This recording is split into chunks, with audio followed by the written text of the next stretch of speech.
Jimmy Kimmel's suspension made headlines, but this case isn't just about comedy. It's about free speech, ratings collapse, and whether government regulators crossed a constitutional line. Was this business as usual or government overreach? This is Spin Detective. Part 1. Ratings collapse. First, the numbers in 2015. Kimmel averaged 2.4 million viewers per night. Today, many episodes struggle to break 1.3 million. Ad revenue for late night is shrinking, and reports suggest some shows cost tens of millions per year while barely breaking even. Networks live on profit, not politics. ABC already had reason to question Kimmel's future. Part 2. Free speech versus private employers. Here's the law. The First Amendment protects us from the government restricting speech. It doesn't guarantee you a TV show or a microphone. ABC as a private company can suspend or fire a host for any reason without contract terms. If Kimmel were dropped purely by ABC, no constitutional issue.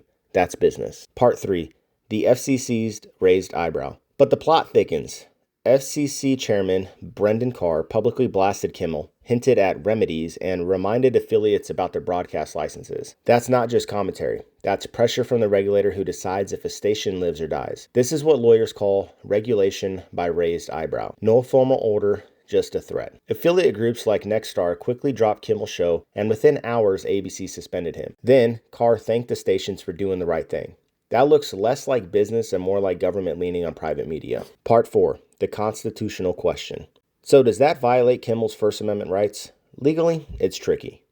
To win, Kimmel would have to prove government coercion caused his suspension. Courts have ruled that government can't pressure third parties to censor. That's still state action. But proving intent and causation is a high bar in this case. Still, this episode shows the danger.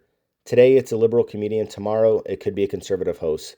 Once regulators can yank critics off air through intimidation, no one is safe. And we've also seen that already through the years prior of liberal governments coming in and removing conservatives as it is, or having some sort of influence into it, or even when they celebrated Trump being removed from a lot of the social media platforms. So let's not forget that little fact. So what's the verdict? Kimmel's ratings were falling.